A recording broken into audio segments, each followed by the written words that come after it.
భారత రాజ్యాంగంలోని ఆర్టికల్ 196 ఒక రాష్ట్ర శాసనసభలో బిల్లులను ప్రవేశపెట్టడం మరియు ఆమోదించడం గురించిన నిబంధనలను వివరిస్తుంది. బిల్లుల మూలం ఉభయ సభలను కలిగి ఉన్న రాష్ట్రాల్లో, అంటే అవి శాసనసభ, దిగువ సభ మరియు శాసన మండలి, ఎగువ సభ రెండింటినీ కలిగి ఉంటాయి. ఒక బిల్లు ఏ సభలోనైనా ఉద్భవించవచ్చు. ఇది రాష్ట్ర పార్లమెంటరీ వ్యవస్థలో చట్టాన్ని ప్రారంభించడానికి సౌలభ్యాన్ని ఇస్తుంది. బిల్లుల ఆమోదం శాసన మండలి ఉన్న రాష్ట్రంలో బిల్లు ఆమోదం పొందాలని భావించాలంటే దానిని ఉభయ సభలు అంగీకరించాలి. బిల్లును ఎలాంటి సవరణలు లేకుండా ఆమోదించాలి లేదా సవరణలు ప్రతిపాదిస్తే శాసన సభ మరియు శాసన మండలి రెండూ అంగీకరించాలి. ఇది చట్టం యొక్క చివరి సంస్కరణలో రెండు సభలు చెప్పేది నిర్ధారిస్తుంది. బిల్లుల ల్యాప్సింగ్ రాష్ట్ర శాసనసభలో పెండింగ్లో ఉన్న బిల్లు శాసనసభ యొక్క సదనము లేదా సభలను ప్రోరోగ్ చేయడం, తాత్కాలిక సస్పెన్షన్ కారణంగా గడువు ముగియదు. దీనర్థం బిల్లు యాక్టివ్గా ఉంటుంది మరియు సదనము తిరిగి సమావేశమైనప్పుడు మళ్లీ తీసుకోవచ్చు. ఒక రాష్ట్ర శాసన మండలిలో బిల్లు పెండింగ్లో ఉండి శాసనసభ ఆమోదం పొందకపోతే శాసనసభ రద్దు చేయబడినా అది రద్దయ్యేది కాదు. ఇది శాసనసభ కూర్పులో మార్పులు వచ్చినప్పటికీ శాసన ప్రక్రియలో కొనసాగింపును అనుమతిస్తుంది. అయితే ఒక బిల్లు శాసనసభలో పెండింగ్లో ఉండి ఇంకా ఆమోదం పొందకపోతే లేదా శాసనసభ ఆమోదం పొంది శాసన మండలిలో పెండింగ్లో ఉన్నట్లయితే అది శాసనసభ రద్దుతో ముగిసిపోతుంది. అంటే ఉభయ సభలు ఆమోదించకముందే అసెంబ్లీని రద్దు చేస్తే బిల్లు రద్దవుతుంది.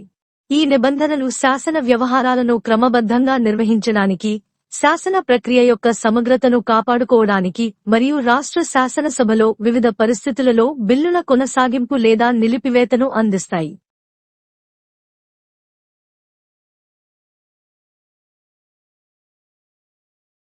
భారత సంవిధానము భాగము 6 రాజ్యములు అధ్యాయము 3 రాజ్య శాసన మండలి శాసన నిర్మాణ ప్రక్రియ ఆర్టికల్ 196 బిల్లులను ప్రవేశపెట్టుటకును పాస్ చేయుటకును నిబంధనలు 1.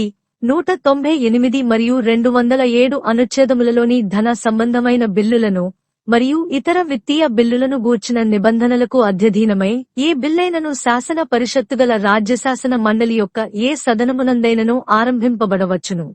2. 197 మరియు 198 అనుచ్ఛేదములలోని నిబంధనలకు అధ్యధీనమై ఏ బిల్లైనను సవరణ లేకుండగాని రాజ్యశాసన మండలి యొక్క ఉభయ సదనములచే అంగీకరించబడిన సవరణలతో మాత్రమేగాని ఆ ఉభయ సదనములచే అంగీకరించబడిననే తప్ప శాసన పరిషత్తుగల రాజ్య శాసన మండలి యొక్క సదనములచే పాస్ చేయబడినట్లు భావింపబడరాదు. 3. రాజ్య శాసన మండలిలో ఆలోచనలోనున్న బిల్లు ఆ శాసన మండలి యొక్క సదనము లేక సదనముల యొక్క అధివేశనావసాన కారణమును బట్టి వ్యపగతము కారాదు. 4. రాజ్య శాసనసభచే పాస్ చేయబడక శాసన పరిషత్తులో పెండింగులోనున్న బిల్లు శాసన సభ విఘటన చేయబడినను వ్యపగతము కారాదు. 5.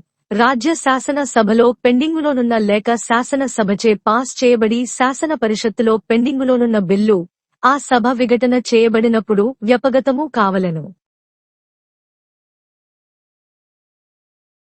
The Constitution of India. Part 6. The States.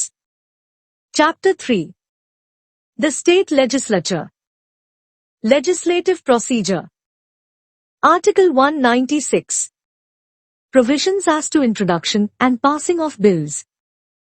1. Subject to the provisions of Articles 198 and 207 with respect to money bills and other financial bills, a bill may originate in either house of the legislature of a state which has a legislative council. 2.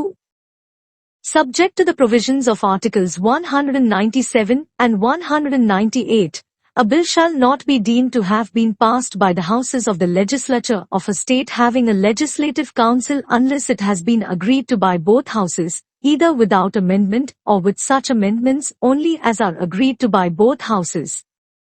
3. A bill pending in the legislature of a state shall not lapse by reason of the prorogation of the house or houses thereof.